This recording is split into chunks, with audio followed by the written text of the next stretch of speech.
One time for your mind, I'm Architect AP, and this is Versus Everything. Welcome back.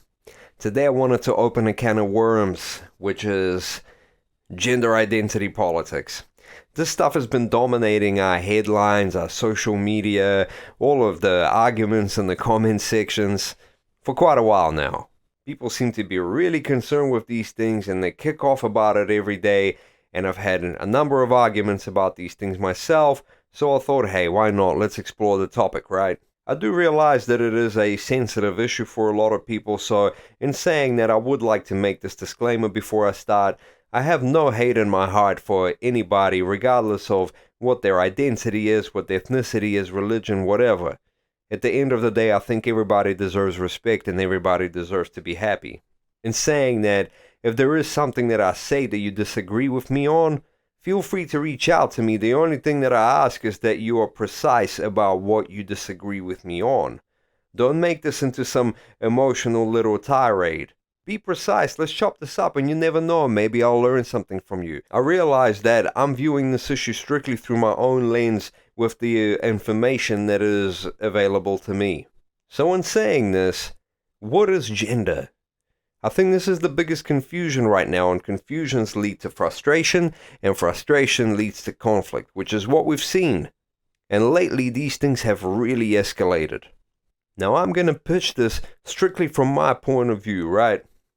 Gender, to me, are your physical properties. That's your genitalia, that's your hormones, that's your physical makeup, right? Now, in saying that, I'm also not discounting the scientific advances that we've made. Yes, we can perform surgeries to reassign genders.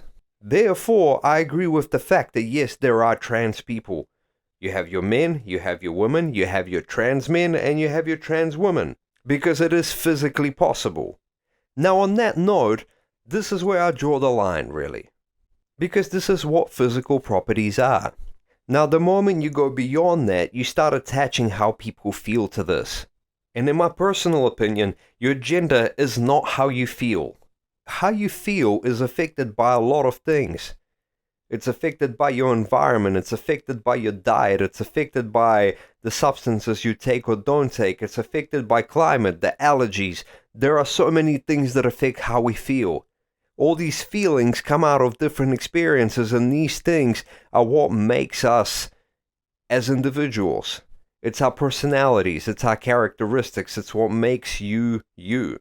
And I find it quite interesting that people that feel like they don't fit with a lot of what's deemed traditional still decided to kind of pigeonhole themselves into certain genders. However many there are, they say there's 60-something genders. Reality is, none of these things can really describe what a person is. I mean, think about it. We all know feminine men. We know masculine women. We know masculine men and feminine women. Right? On different days, you can feel different in different ways. Right? As a man, you could feel masculine around your boys. You walk around saying it with your chest all day long, but you get home to your girl, and suddenly you ain't feeling so hard no more, right? We see memes about this all the time. Don't fool yourself. The same thing with women. Sometimes women want to wear a dress, look all dolled up and nice. Other times they want to get down and dirty and get it in with the boys, you know? None of these things really define who you are as a person. It's just what you do. Now, I can see how there's this confusion around pronouns with, the theys, the thems, this is where a lot of this stuff kind of leads to. It's this confusion, because the language simply isn't set up for that. The language isn't set up for a person to feel like a woman one day and a man another day, and then a fusion of the two, therefore they don't identify as anything and they become a plural. There's a problem with that, because when you put a plural pronoun to someone, you think of plural people, you don't think of one person. And this is where that line becomes blurred. A lot of conservatives argue that, if somebody is going to refer to themselves in plural, that, we're bordering on some split personality disorder, and, where do we draw the line between a mental illness and a gender identity, right? On the other hand, the conservative side is far too concerned with how people are living. They want to tell people that this is how you should do. There's never really any good explanation for this. It's always just kind of, oh, it's traditional, it's how it's always been done, it's how I was taught. Cool. Nobody's stopping you from doing this, but keep it to yourself. Just because you don't like something, don't stop other people from doing it. Maybe your household can be free of that particular element, but you don't need to get everybody else to stop doing it. But then comes in the children argument. I don't know how many times somebody has tried to save the children in their arguments with me. And reality is, I don't know why parents are so concerned. At the end of the day, you're their parents. Go raise your children. I do find it rather amusing that parents are so worried that somebody is going to do something to their children when they're the key protector, they're the key force in that child's life. Now, I understand the predicament of trying to raise a child in the information age. It used to be easy. You used to just have radio. Then the TV came along. But when the internet came along, just this bombardment of information is coming from everywhere. But hey, it's still up to you to be the main force in that child's life, to explain to them, to show them the way. So if you disagree with something, rather than going on a social tirade and saying that these people just shouldn't be and shouldn't be allowed to exist because you're worried about your child potentially becoming one of these people, the scenario itself is starting to sound a bit stupid, doesn't it? But if that's how you feel, it's up to you to do something for your child. Don't go out and try to make somebody miserable because you want your child to be a certain way.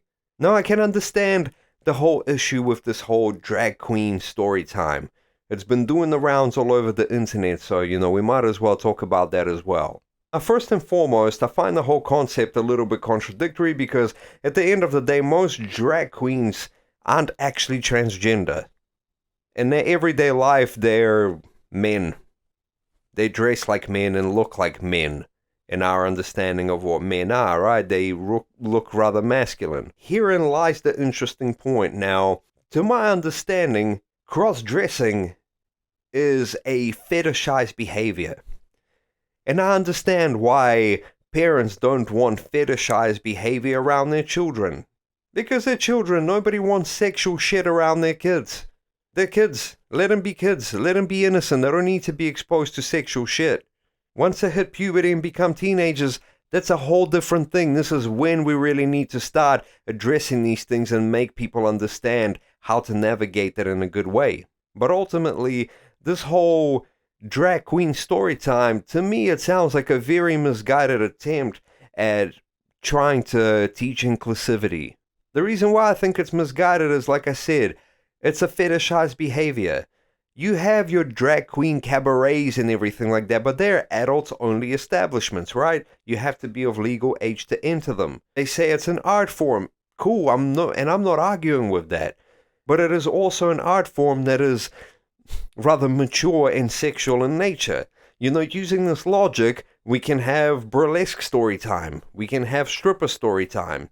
But neither of those would be appropriate, right? They would be overtly sexual. So you can see why a lot of people are very apprehensive about this. It's not really something that kids should be mixed into.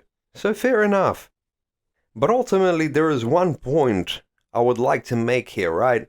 Now, a lot of people disagree with, what is defined by gender. Who is who? Who's a man? Who's a woman? Who's a trans man? Who's a trans woman? And it's interesting because a lot of people, I think this is what most people don't care to admit. They think of people in sexual terms. That's why a lot of men don't like to see trans women as women. But reality is, if you're not into that, you don't have to fuck them. Let's just put it bluntly like that. Nobody's making you do anything. Just let these people be who they want to be.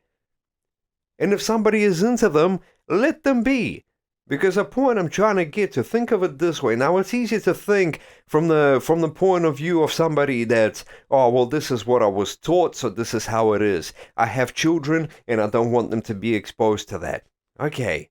But think from the point of view of the other person. Think from the point of view of the transgender person, right? Just as a person. Now, suppose you can force your idea into them. Suppose you say to them, no, you're not a woman, you're a man. This is what you were born as, and this is what you will be. And suppose that person accepts that.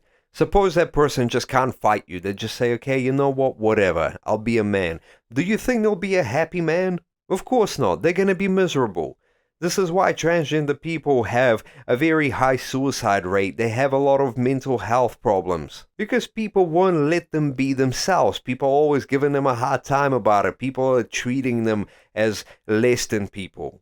Now, I understand that certain lines need to be drawn around, say, athletic competition. We've seen this in the news a number of times. I myself, as somebody that comes from a martial arts background, I've worked with women in martial arts. And the differences are there. And these lines that they've drawn around, hormonal therapy and, how far we should roll a man back in strength for that person to be considered a woman, which in itself is a disrespectful and a condescending concept towards women.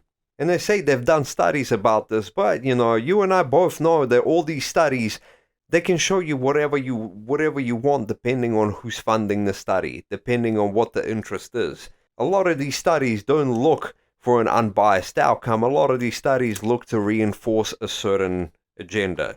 So the bottom line is, don't be mean to people. Shit, if somebody wants to be something, let them be that. Because people start going off on these massive tangents about procreation and all the rest of this. People start getting all biblical about this shit. This stuff is outdated. Let people be. Just let people be happy. Obviously, that doesn't excuse people from responsibility. So yeah, you kind of have to work within certain parameters which you can't overstep. Obviously, kids are out of bounds. No matter what we're talking about, kids shouldn't be involved. But no matter which side of the argument you're on, if you want your kids to grow up a certain way, fine. Teach them how to do it. It's up to you. Don't make other people miserable because they want to be something else. They want to be something other than what you see them. In saying that, I think we'd both help each other if we don't make too much confusion about this. As I said, we have men, we have women, we have trans men and trans women. Now, I know a lot of people are going to disagree with this, that, the pre-op and post-op thing. But at the end of the day, well, like I said, it's physical properties. Who you are as a person is not defined by a surgery. It doesn't matter what you attach or detach to yourself. You are who you are. And I think it's high time that we actually started respecting that about each other as people. Now you see all sorts of nonsense about this. For some reason, there's all these people out there. They want to push all these things about how it's some Marxist agenda. I don't know why they do that. It ain't got shit to do with anything. About how they're trying to make men less masculine. Ultimately, you're responsible for yourself. So take some responsibility for yourself and stop blaming the rest of the world. Let them be who they want to be. Because you are who you want to be, right? I believe that in this world there's space for everyone. Everyone can do what they like to do. I mean, shit, there's so many of us. I've already mentioned that during the Industrial Revolution, the population of the world has grown more in 200 years than it has in the previous 300,000. So don't worry, you're not going extinct. No matter what Elon Musk tells you. And you can stop worrying about your children as well, because at this point your children are more well equipped to deal with the world than you are. Because you're scared of everything. Because no matter who it is that I talk to, every middle-aged person that wanted to have an argue with me on this, at the end of the day, just expose their own phobias. And that's what they are, they're phobias. It's fear that your child will become something that you don't want them to be. It's fear that someone is going to take something from you. It's fear that your identity is going to somehow be stolen by another. And it's a very stressful way to live. You're constantly in fear of something. But I mean, think about it. Friends don't attack you. So go be friends with some people. Go create an understanding. Bond over some shit that isn't your genitals. I'm sure this isn't the end of this conversation, and I'm sure we're going to revisit this again. I'm Architect AP, and you're on Versus Everything. One time for your mind.